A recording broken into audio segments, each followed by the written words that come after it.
Hi, welcome to NDE TV. I'm Peggy Robinson. Today's guest is Travis Shreeve, and his near-death experience was from COVID. So, hi, Travis. Hi there, Peggy. So, start wherever you like and take as long as you like. Okay. All right. Well, just a little bit of a background about me. I am a CPA, and in the year 2021, COVID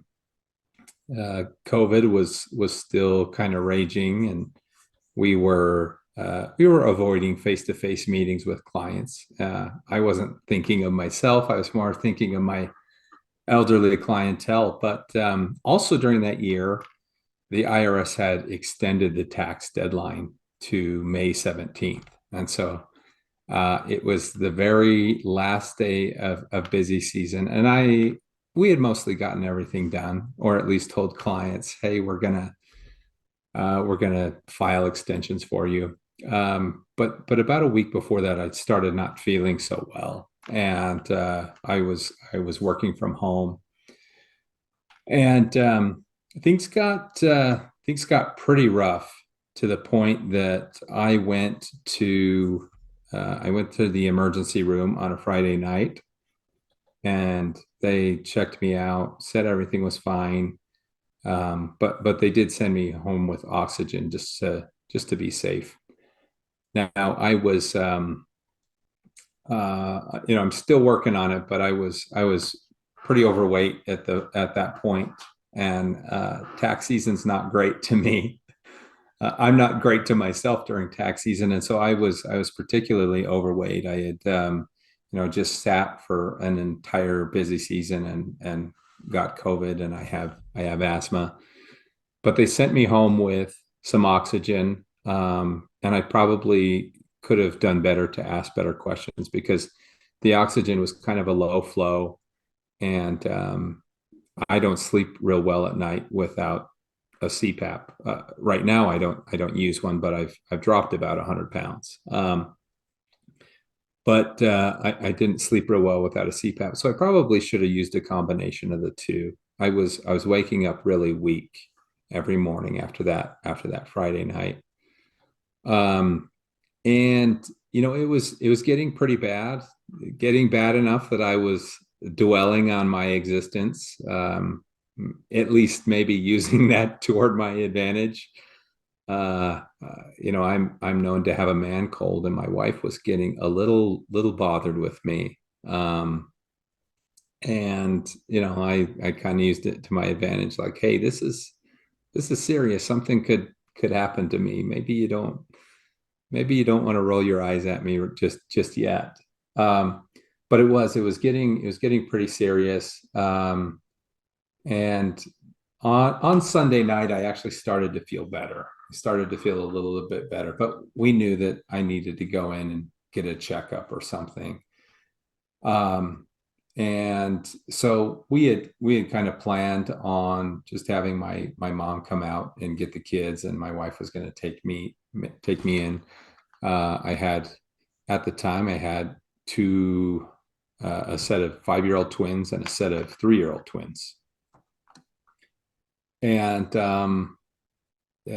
anyway, so we had kind of worked it out that my mom was going to come out and get the kids, and then we were going to go into probably just the doctor's office. It didn't feel that serious. And all I did was I walked down the stairs. I took a shower, and I was feeling really weak. But then I walked down the stair. I got dressed and I walked down the stairs, and I said to my wife, I said, how far away is my mom? And she said, well, she just left Sandy. And that was, 20 or so minutes away. And I just had enough energy to say, call an ambulance. I just was out of it. And I did. I passed out, and I kind of felt it coming. So I just fell right onto a piece of furniture right there, onto a couch that was right there. And I don't remember much beyond that. She did call an ambulance. I remember waking up for a moment while the ambulance was there, and talking to the guys, and I felt fine for the moment. Just felt really relieved that to see them there, because I felt real dread up to that point. And so they arrive and they take me to the hospital, and I don't remember much of that ride. I was in and out of consciousness on that ride, and then I was very much out of consciousness once we got to the hospital. My wife tells me things, and she showed up not too far after my mom had showed up, took the kids, and she then rushed over to the hospital. And in fact, I think she left the kids with a neighbor for a moment while my mom showed up. But she showed up, and I was, had all these things attached to me, and they had my shirt off, and that's when I exclaimed my awful last words. And those last words were, I said, did you come to see my nipples? And those almost were my last words. And I don't remember any of this at this point. And they'd probably given me some drugs at this point, but I don't remember any of this. In fact, I had to move the oxygen mask just to say that. And she was so bothered because she was so worried. And that's what I had to say. And then she didn't hear from me for a very long time. They had to paralyze me. They intubated me. I was on a ventilator, and it was a very distressing time. Part of the cruelty of COVID is that they kept us from families. They kept us from our families, and it was a protectionary measure for other people and for hospital workers. I don't resent them for that, but I will say this, that I woke up not remembering much and surrounded by strangers in, it looked like ET, where everybody's in their hazmat suits, and it was just really a scary situation. And I was probably on some substances that made that a little more distressing, but had no indication that my family was around. In fact, I was probably paralyzed. I think that I thought that I could communicate with nurses, but I probably was not even able to communicate with them. They may not have known that I was aware. And it was the most distressing thing ever. I was only in this state of paralysis/coma for about a week, but as soon as I came out of that, it felt like I was gone for 3 months, because it was just utter distress. And I've never been consumed with this fear of death, or a fear of hell. But for a moment there, I felt like just abandoning the kids at the age that they were. I felt like I deserved something awful for that. I just felt like something awful was coming to me for that reason, for the reason of dying. I just knew I was going to die. And it didn't help that everybody was strangers and that they were working on me without even talking to me.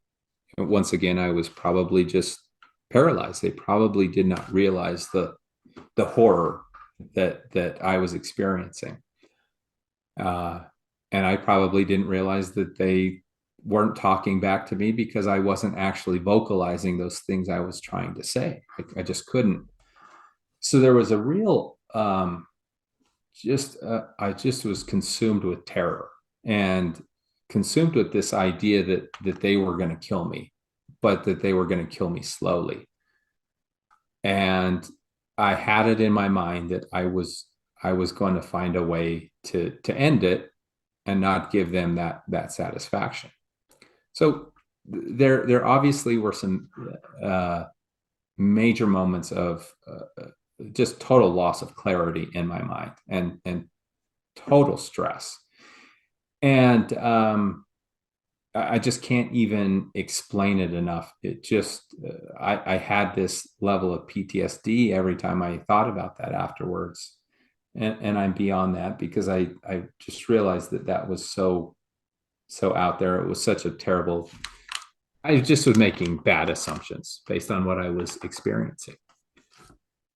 But that level of distress, every moment of distress, I was seeing the hospital. I was there in the hospital room, seeing nurses and misunderstanding the situation, um, misunderstanding things that I was hearing. There were things, I think they put the TV on to see if I would react, and even things that were on TV were just really getting to me. It just felt so personal, and just totally distressing.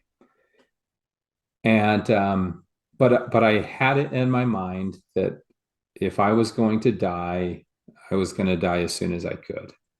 And I and sorry about how dark this sounds, but it No, I just understand. That's that is fine. my level of stress in all this. And but there was no way of doing anything like that. My hands were tied down, which added to the stress, but took away from my plans. There were probably a reason my hands were tied down, probably so I didn't take out the ventilator or anything like that. But I had it in my mind that I needed to end things quickly as opposed to things ending in a dramatic and slow fashion. And so I had that in my mind, but I also had this guilt that I would be leaving young kids, it was an overwhelming guilt, um, coupled with just this overwhelming fear. And finally, I decided, okay, I'm going to give it some effort. I'm going to try to breathe as long as I can. Now, keep in mind the machine is breathing for me, but I'm trying to breathe. I'm trying to breathe, and there's this thing that's blocking me from breathing naturally. And I think they really want me to die. They've got this thing in my mouth, and they don't seem to care about me when they come in. And so I'm just filled with stress, but I'm trying to stay alive.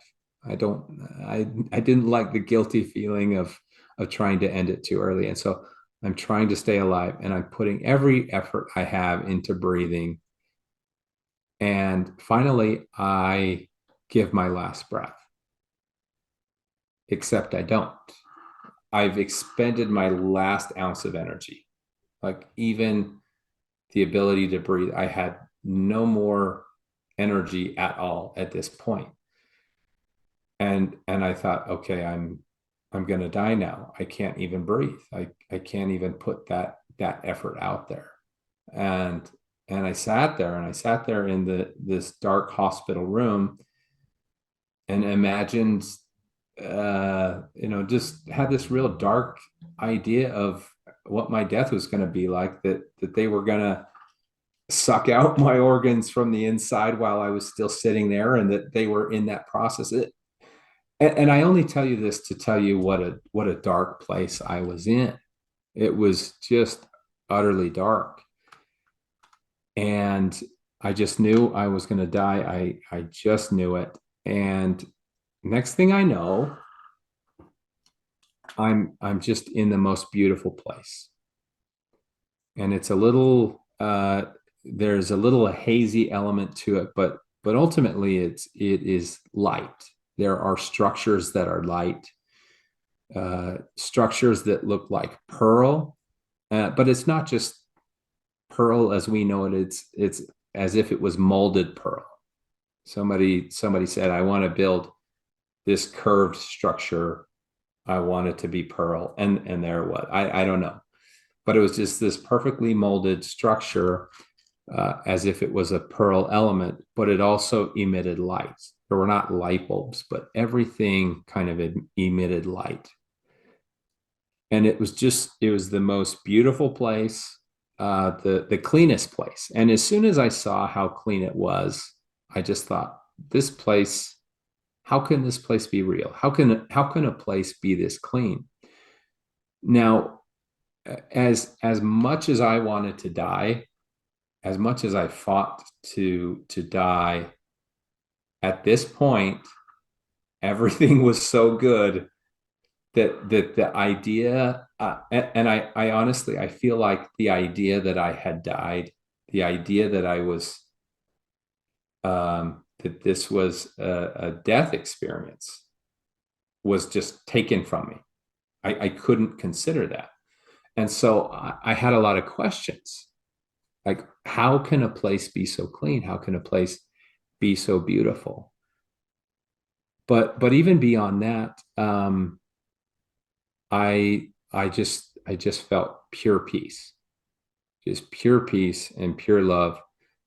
But even more unique for me, it just, there was no time stress.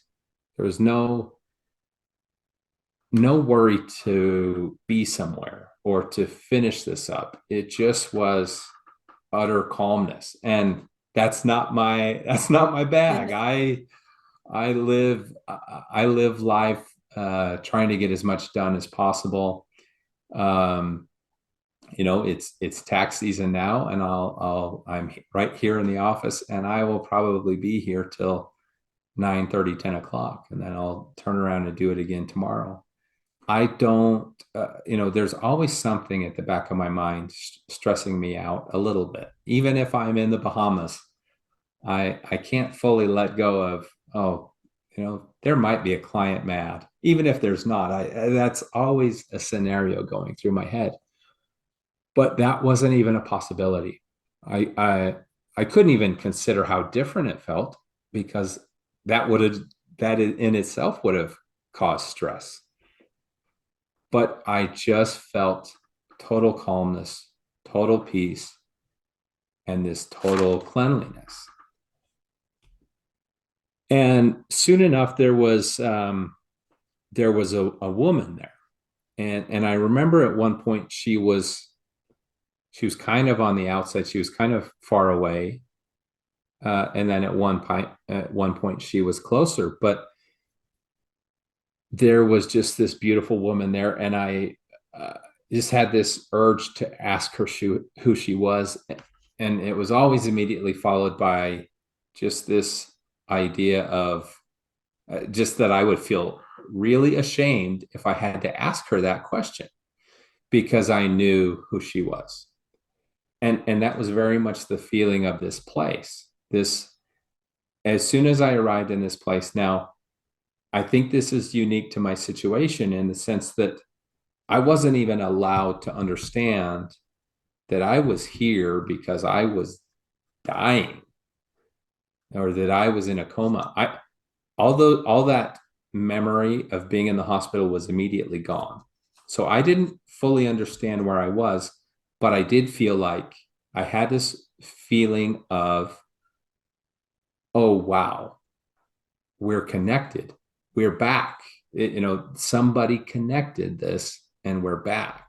And so there was a familiarity to this place, and this familiarity to this woman. And I just stared at this woman, just found her so beautiful. And I was just basking in the moment, basking in being in her presence. And we just spent a lot of time there, and there was a lot of communication, and a lot of this communication was just purely mental, for lack of a better word. It just was downloaded. And so I came to understand that she has been caring for my family. And it was not as if it was just communicated to me. It's as if I was remembering this. I was remembering that she cared about my family and has spent a decade or so taking care of my family, and particularly my children.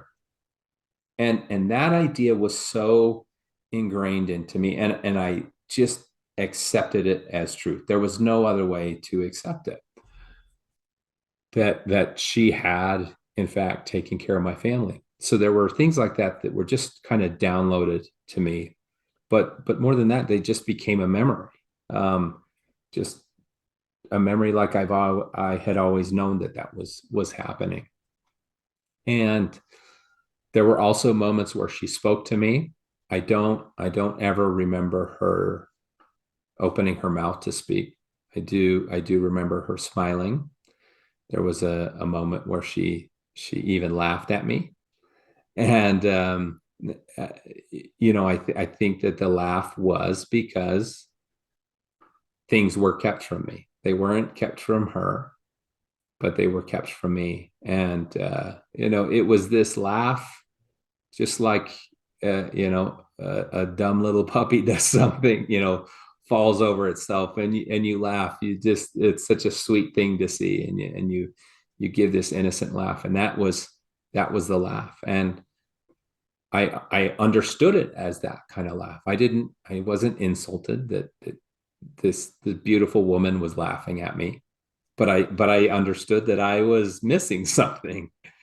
I just understood the intention of her laugh, and understood her words, and understood her importance in my life.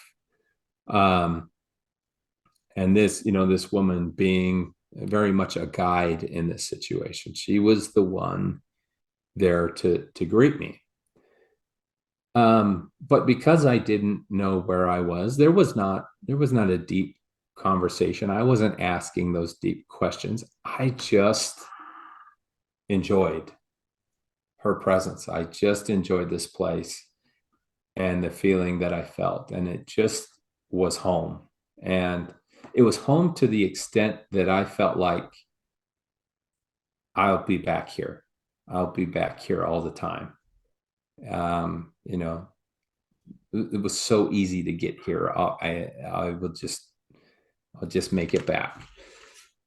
So I also felt no stress in saying, okay, I gotta find out who she is right now in case I go back, because I didn't know where I was going back to. I didn't know how I got here. That those hospital memories were just simply taken from me for a moment, until she finally had to tell me. She had to remind me and say, without, I don't remember the exact words, or if there were words, but she had to tell me, hey, you're in the hospital. You're back in the hospital, and you're fighting for your life. And that had to be reminded to me. And soon enough, and I don't have a perfect recollection of the timing of events or even the sequence of events, but I found myself back in the hospital, having just had this beautiful experience. I'm back in the hospital, and I'm still unable to recognize this experience for what it is. I'm back in the hospital with this overwhelming fear of, okay, now I'm going to die. I've got this fear of death right back with me. And I'm just terrified, still not getting anything from the nurses. And they're coming in, getting right in my face, and then they're leaving. And I can't tell you of anything more devastating than thinking that they are there just to look at you and ignore you and walk away. It was just absolutely devastating, and insulting. Now, I don't want to. I'm not trying to insult these nursing professionals. They were all so good to me, but what was the problem is that they didn't know that I was aware, and they had no understanding of the level of panic that I was in and the level of distress. So I went through this again, and I just was absolutely stressed out. Everything was just crisis and wanting to die, but also just this overwhelming fear of dying, Do you remember and what a just guilt. happened? where you were? I had actually forgotten that for the most Okay. part. Okay. I had forgotten that for a time until bam, I'm back there. I'm back in this beautiful place. Now, keep in mind, and for those who would be skeptical, I see nothing on my records that says I ever lost a heartbeat. And so for those who would be skeptical, I respect that. I never lost a heartbeat as far as my medical records go, but I was in a coma, and I found myself back in this just gorgeous place. And this time I she had to reassure me. This time I didn't feel like I didn't feel like I was there as long, and I didn't feel like my hospital life had been kept from me at this point. I understood now. Yes, I'm back in the hospital fighting for my life. But there was enough calmness there that I do remember just walking around and just once again admiring this woman. And she had to tell me, and she actually told me, I remember the sound of her voice, and she said, You're you're going to be okay. It's going to be all right. Um, so I remember her telling me this, and I remember it was as if this part was downloaded to me, but that she had done something on my behalf. I don't know what that was, but she had done something. I don't know if she had somehow impressed into the mind of a doctor or what she had done. It felt like she had very much done something on the other side to intercede in my behalf. Maybe I was otherwise not somebody worth taking care of it, and yet I felt like she had done something on one side or the other. And I knew that it was just that was downloaded to me, even though I didn't know the details. Um, and so there was a little more time spent there, but I had this full understanding that I was going to be okay. And I found myself back in the hospital, and I still had the same misunderstanding. The nurses still were not communicating with me, but I knew by the words that she spoke, I knew that everything was going to be okay. And so in my mind, every time I was in the hospital, I was trying to explain things. And when I was in the hospital this time, I tried to explain who this woman was. And I thought, she must be a neighbor. To love my kids this much and take care of my kids this much, she must be a neighbor. And keep in mind, I'm still under the impression that something was just connected. Something was connected to allow me to communicate with her in another place. I still didn't fully understand where this place was, which it's almost an embarrassing thing to say, right? Because I was fighting for life, and then I was fighting for death, and yet when I arrive in this place, it's just taken from me. Where am I? It's such a simple thing to understand, and so that I really feel like that was taken from me, and I'll explain why I think it was taken from me. But so I'm back in the hospital, and I have a real confidence now that somebody is going to save me from this situation. I still have this misunderstanding of who this woman is. I think she's a neighbor, and I still have this misunderstanding of what these medical professionals are doing. I just didn't think that they cared about me. I felt the opposite. And so that misunderstanding was still there, but I knew that I was going to be okay. And somewhere along the way, I knew that people were praying for me, and they were praying for me in many parts of the world. It's as if there was a tangible feeling of where those were coming from. And I don't know where I gleaned that feeling, but that feeling arrived at some point. But I laid there in the hospital, and quite honestly, I was a little bit stressed, but I knew somehow I was going to get out of this situation. And I thought, oh, somebody's gonna call. I'm back in this confused state, and I thought somebody's gonna call the president. I didn't even remember who the president was at this time, but I thought somebody's gonna call the president, and they're gonna take care of me. This woman said it. So anyway, I'm just in this confusion. And one more time, I'm not in another place, but I'm shown an image. I'm shown an image of my family, and I wish I could draw this again. I wish I could draw this image, but it's as if there were orbs representing things, and little purple and green orbs. But there was also just images of my family members.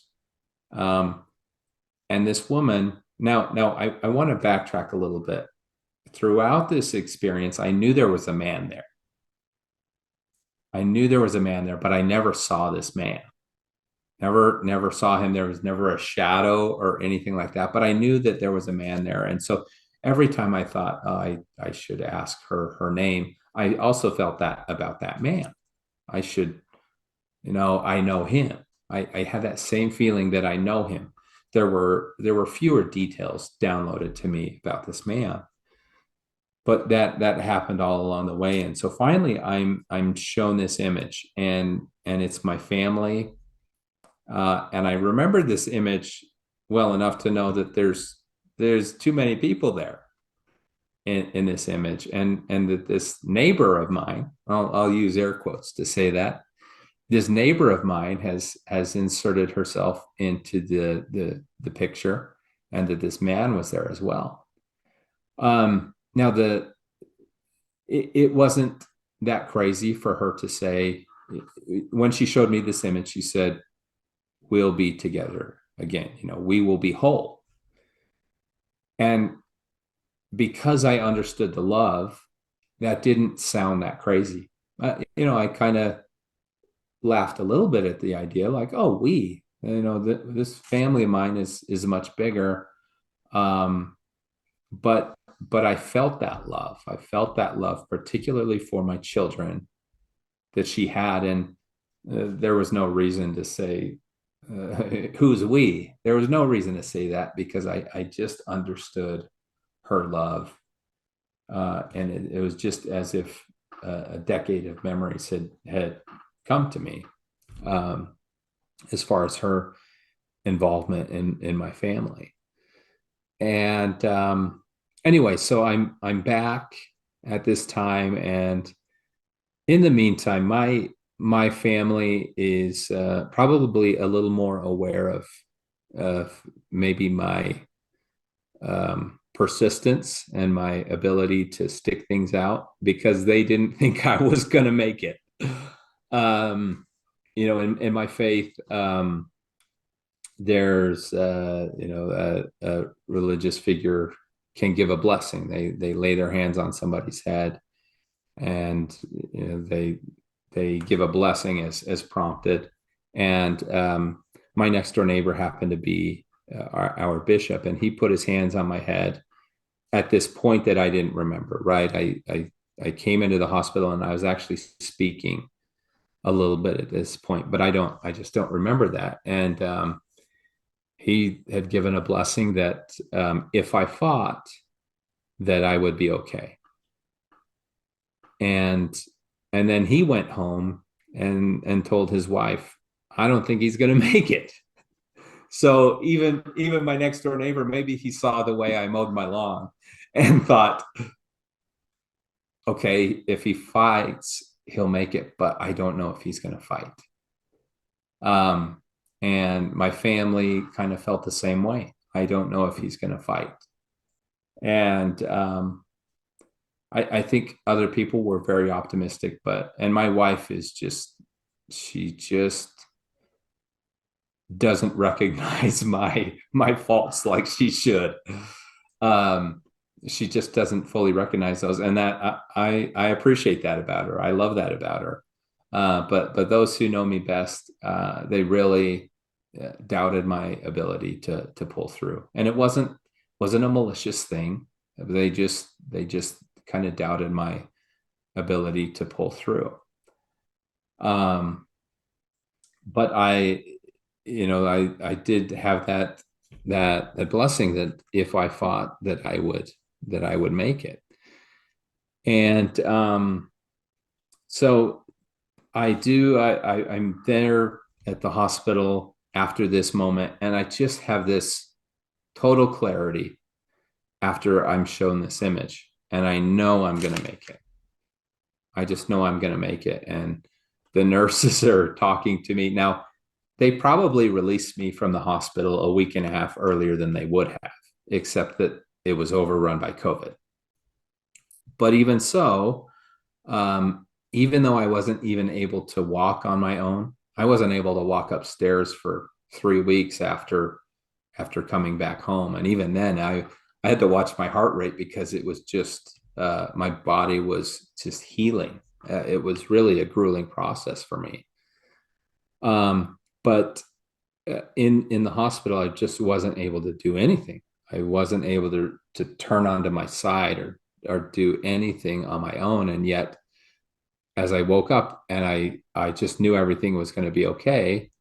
And once I was able to communicate with the nurses, they just kept trying to tell me like, "Hey, you need to slow down. Like, you think you're going to get out of here tomorrow? No way, no way." And I found that kind of devastating, um, because I just knew everything was going to be okay. And I really do think after a couple of days of communicating, there was a good prognosis. There really was a good prognosis, and they were starting to finally say positive things to my wife, which they had absolutely avoided saying until the final nurse said, it was the hospitalist, and that doctor had said, she wrote on a board that we had essentially a 5% chance of making it through, and just use that to say, you really need to make some life changes. You weren't supposed to pull through. And a lot of the nurses at the end, they said things like, "Oh, we were so worried about those little kids of yours." And I thought, well, what about me? Were you not worried about me? They thought you were a And goner, didn't they? yeah, and one of them, really bluntly said, "We thought we knew what was going to happen to you." Yeah. All very sweet nurses, and especially that one, the one who said that. It just, I couldn't help but feel the love of that she cared, but it was very special to me that she cared about, that this nurse cared about my kids and was worried about them. But so on the note that, just on that note that the hospitalist said, she said, "You really need to think about this. There was such a small chance of you surviving. You really should consider that, and make some changes." And so the next few weeks were just grueling.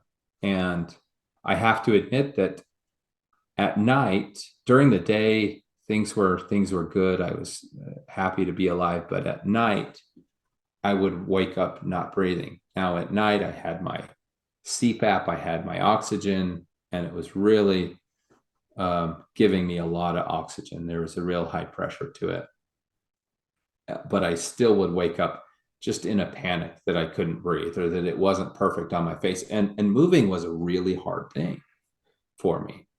So I had my wife, sit next to my bed for the first couple of nights, and my mom and my sister.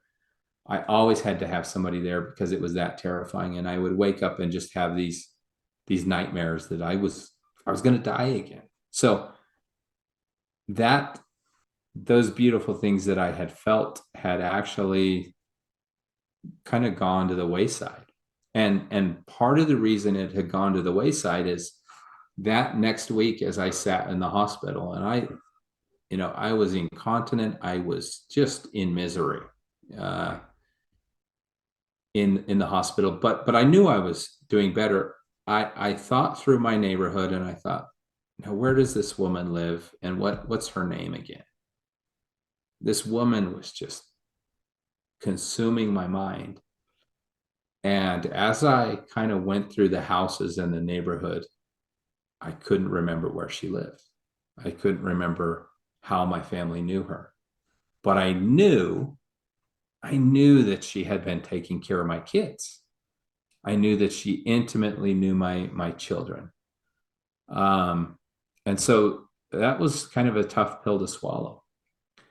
And so, like I said, in the vein that the hospitalist had said, you really need to think about your life.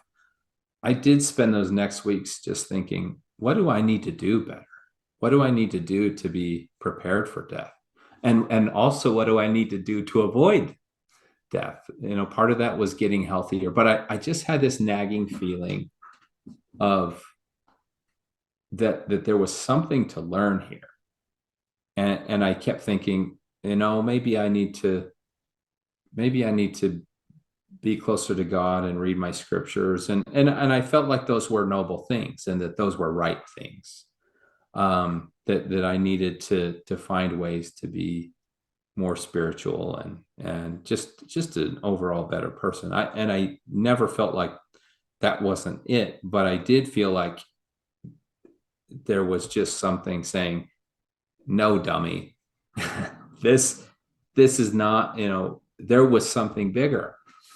And so there I was, and I just was able to walk up the stairs.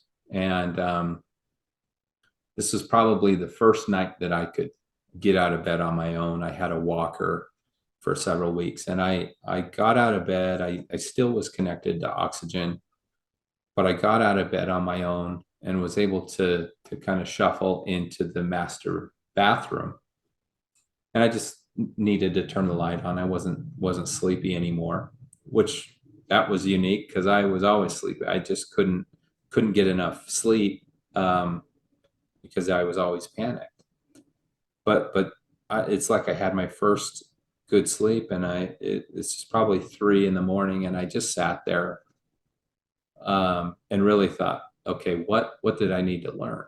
Thinking that this learning was going to be something related to being a better person.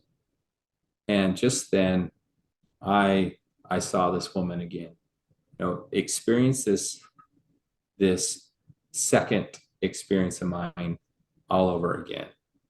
Heard her voice and saw her laugh, and it just a totally beautiful experience. And I felt all those same feelings, and it hit me at this time who this woman was. And it hit me because as I saw this woman, I was looking at myself. I was looking at somebody who is a perfect morph of my mother and my wife. And I just knew that this was family. And I knew that this was my daughter who had been there to guide me and to calm me down. And just to kind of go back to my family members, their doubts. And let me say one more thing. Well, I mean, I'll get to that. But my family members' doubts were a lot centered on the idea that there has been something missing from my life. Um, a lot of these problems that I had, these being overweight, resulted at the death of my daughter and at the death of my son. There's been a lot missing in my life, and I've not always reacted the best to that. And I think a lot of their doubts of me fighting and being a fighter were centered around that there was something better. So, but my wife also, she began praying very intently. And one night she specifically prayed that I would have the comfort of my now deceased children. I had two children. I had two children before my two sets of twins. I had a daughter who was born in 2005, and she passed in 2007. And I had a son who was born in 2008, and he passed in 2016. So she prayed for that, and not only did she pray for that, she felt this immediate comfort that prayer would be granted. And my family felt the opposite. Like, I sure hope that my dying brother doesn't catch a glimpse of them. Now, in my mind, that possibility was just totally taken from me. So you can see that both sets of prayers were answered. That my wife wanted me to be comforted by then, but maybe more the fears of my family that I may keep walking, keep going in that direction, should I be presented with the idea of who these people are. And so at that moment, just sitting there in the bathroom attached to our bedroom, I was just overcome with the understanding of who this woman was. And it all immediately made sense. Right? I had been admiring this woman. I had been watching her. And now, if this had just been some woman, all of that would have felt wrong or weird. But to be a father, seeing your daughter after so many years, and just to see her grown up in her beauty, all of a sudden this made sense. That I adored this woman, and all those feelings were as they should have been, even if at the moment I didn't realize what that love was, exactly who this woman was. But that was all there, and that all began to make perfect sense to me. Something that's a little special to me is I've always, I'm kind of a cynic. I've always been religious, and I've always had a belief in the afterlife. Of course, when I was there, immediately I didn't know what it was, but I've had a belief in the afterlife. But I also had this personal belief, mixed up belief, that once somebody arrives there on the other side, that they have better things to do. And so when sweet and caring people say something like, oh, she's still there, or somebody's still there and still cares about you and is still taking care of you, I really kind of rolled my eyes at that idea. And yet the amount of work, I just knew that this immense amount of work had gone into my Whitney taking care of her siblings. So as I was back in the hospital, I just questioned, why would this woman put so much effort into my kids? Why would a neighbor do that? Why would a neighbor do that? And where does this darn neighbor live? And yet, as soon as I understood who she was, it made perfect sense. I just had this overwhelming desire to, and this is a hospital idea, right? But we need to stop this woman from paying rent. If she's spending all her time taking care of my kids, we should at least feed her and give her a room in the basement, and until she meets a nice man. Obviously these are hospital thoughts mixed with this feeling that I had for this person, and this understanding that she just absolutely loved and cared for my kids. So that immediately became clear to me as soon as I had her face so clear in my mind all this time. I had her voice. I still have her voice. And I still, I've read 1,000 near-death experiences, and the ones that are the sweetest to me are the ones where somebody talks about hearing the voice of a child. You hear experiences where somebody had a miscarriage, and they have this near-death experience, and they hear that child speak, and I understand that feeling completely. And so you just know that person's there's nothing fake. That person is not faking that, because who else could understand how special that voice is? And they're often saying the same things, like, I heard this voice, I heard her voice or his voice, and yet mouth never moved. But that is just such a special memory to me. And so all along the way, I never forgot that face. I just was consumed with her face, and consumed even more with her voice. And as soon as I had this experience, it just clicked into place. And it was right as I was asking, what did I need to learn? And immediately the pieces came together. This is me. This is a part of me. This as beautiful as this woman is, she's got a little bit of me in her. She looks a little bit like me. That's hard to say in the same sentence. That she looks like me, but she's beautiful. But just the idea, I'm just enamored with the idea that those who have passed, they do care about us. And I don't know specifically the things that they do, but I know there's an involvement. I know that also I still am not, even though this was a hospital idea to me, like, oh, I can go back to that place, right? I'm still not totally throwing that idea out. And more the idea that that place is so close.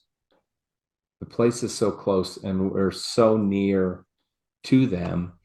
I don't expect I'll ever get back there while living, but it felt so close and so easy to get to, that I'm still consumed with that idea. But just an overwhelming feeling of love, just indescribable. And I've said this earlier, but my wife has taken such good care of me. She gives me more credit than I deserve, and I love her and feel that love constantly from her. But nothing compared to the love that I felt there. And that's a hard thing to say to my wife, but I think she understands that. She's much less of a cynic than I am myself. So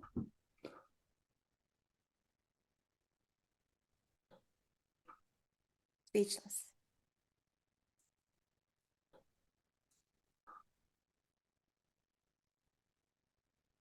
I am speechless, Trav.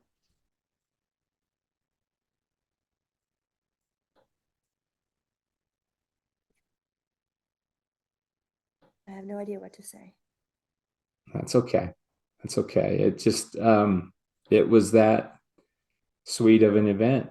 And I've really had some closure. I didn't know um, how much I had been missing my daughter. I didn't know how much I had been missing my son, but I just have had a real sense of closure, just to catch a glimpse of the other side, and just to know that I would die to get there. Um, and I don't recommend it. That's a terrible idea to just purposely die to get there. But you hear that over and over again, that people say, I chose to stay there and they still sent me back. It's that it's that beautiful. And I hope that the message is that that it's a beautiful place. It's a beautiful experience. And I don't know, it's just all the more than I could ever explain. So you chose to stay there? I didn't, because I didn't know what it was. I just, I always just felt like I'll be back. I'll be back. I don't need to ask her name. I'll be back. But I will say this: had I known where I was, and had I been given that choice, I probably would have chosen to stay there. And that was my family's fear. My family's fear was, he's lost two kids, a genetic condition, and there were struggles. My daughter, this just adds to the beauty of this, but my poor little girl just, she was so tiny throughout her life, and as she grew up, she got a little bit longer, but never really gained weight. And you could just see every little blue vein in her arms, and her head was a little bit bigger, and you saw the blue veins. And I'll tell you what, I remember a time in Florida where I held my sweet little Whitney like a football, and I watched some people make fun of my baby, and I wanted to murder them. I just wanted to murder them. And the thing that kept me from hurting them is that I just had to hold on to Whitney. And to go from that, to go from just this worry about how she's feeling, this worry that life is painful, and it was painful for her, but this worry that life is painful and that life is so cruel, to go from that to see everything else. I will say, in some ways I've gained empathy, and in some ways I've lost empathy. And when I say I've lost empathy, what I mean is I don't worry so much. I just, even, this place is so beautiful that if somebody is so hurt throughout their entire life, I can only imagine that, just like me, forgetting my hospital crisis, the worst week that felt like 3 months of my life, and it was gone. I couldn't even consider it. And I just, it gives me comfort to think that that's how it will be for others. That if life is a crisis, and they arrive on the other side, they're just met with beauty to the extent that they forget that crisis. Did your son have the same condition? My son had the same condition. He was a little bit older. He was 8 years old when he passed, and had the big head, not necessarily the veins, but had a really good life. He had a good life, and it wasn't as filled with pain. But I will say this: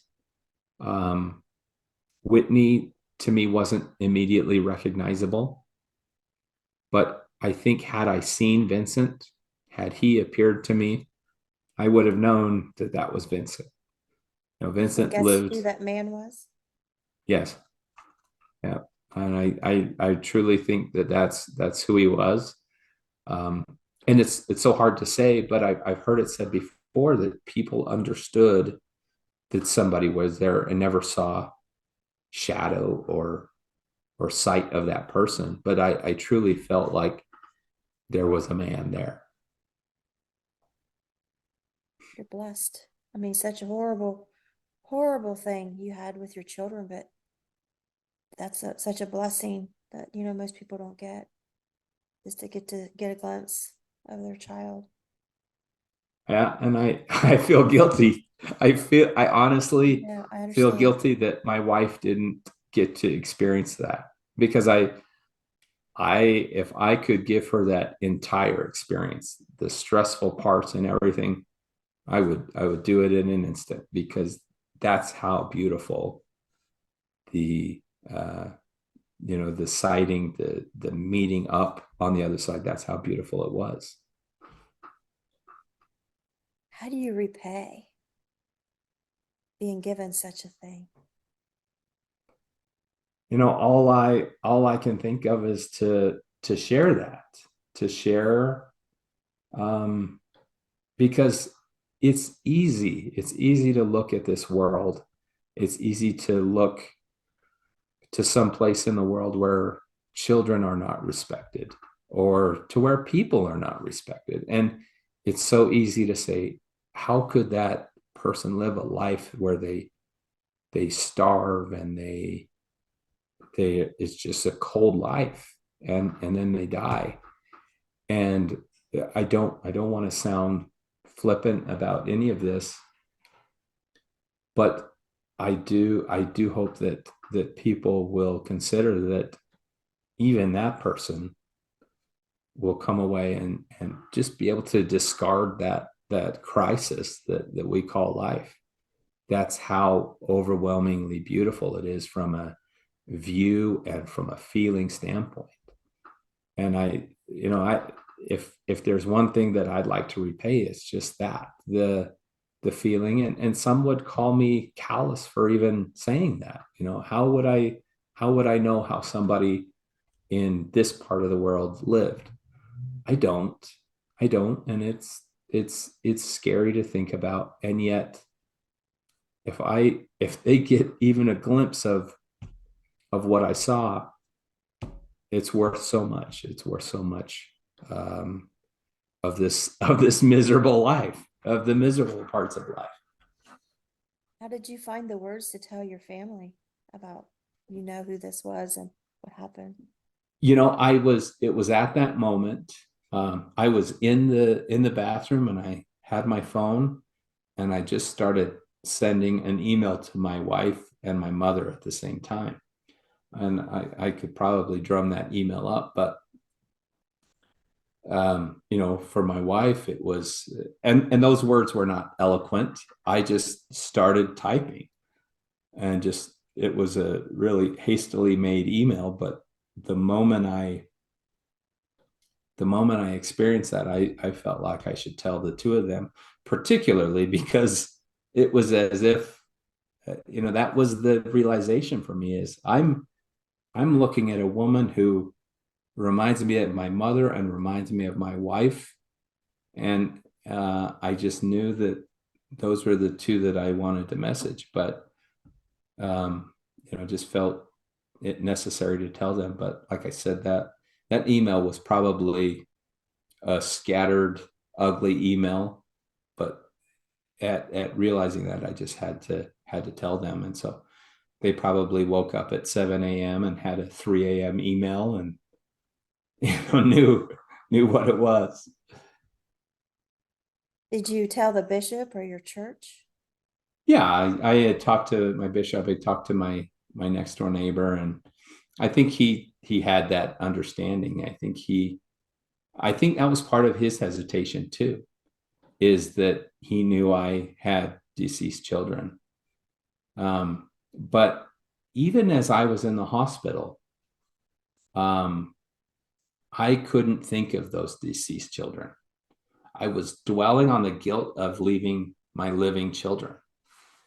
And, uh, that would have probably given me some level of comfort to know, oh, I'm going to go see them. But I honestly felt like that idea was just extracted from me, so that when I was being comforted by them, I wouldn't say, I'm staying here. I can't go back to that place. I'm staying here. I know who you guys are. I'm staying here. I lost twins in a tubal pregnancy when I was 25. And when I was in heaven, I felt that guilt, that horrible remorse. I felt I caused myself to die. I caused my twins to die. I caused my sons to be motherless because I had a surgery to be able to conceive. And I knew there was a slight risk of tubal pregnancy. And I took that gamble and I lost. And I had that horrible guilt in heaven. I sobbed and sobbed and sobbed.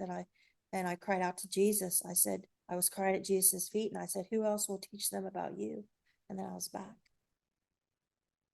Yeah. And then, I just have this gratitude, that I was able to raise my sons, be able to come back. And, like you, a lot of people died of COVID, a lot of people died of dual pregnancy, and we were sent back. And it's just a strange feeling, at least for me, to, that I'm here. Yeah. Because I was told it was my time. The answer was no, I couldn't go back. And I threw a fit.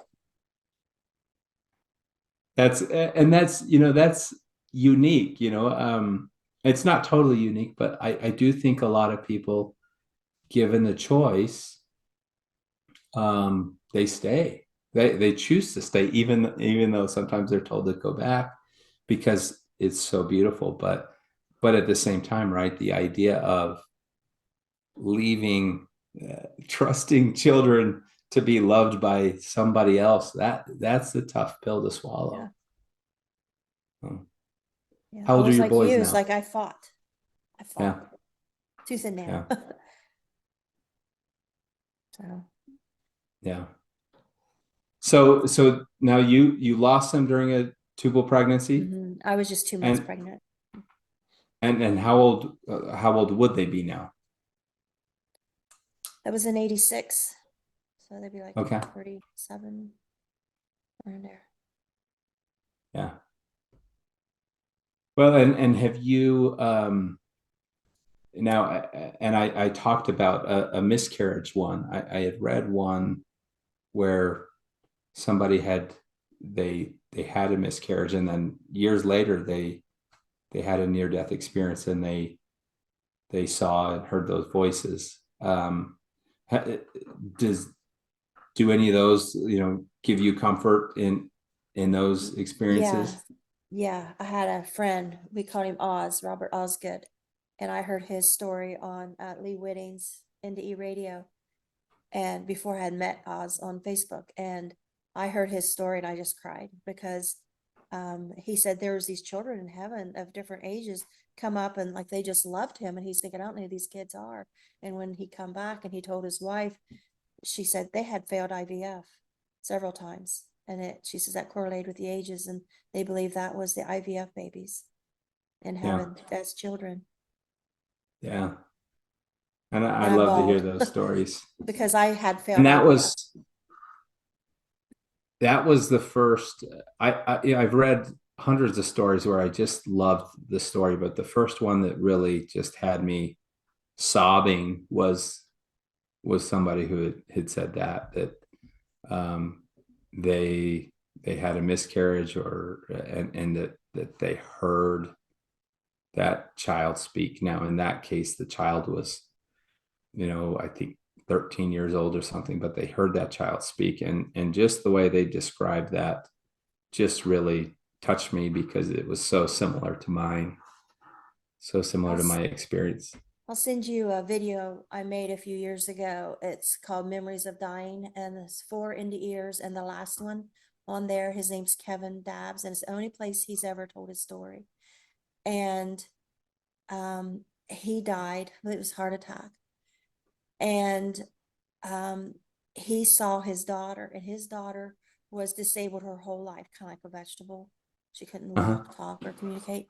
And she died when she was 18. She wasn't supposed to live very long. And he saw her running and playing and saying, Daddy, I love you. And the man just weeps when he tells it. I had somebody reach out to me, and he's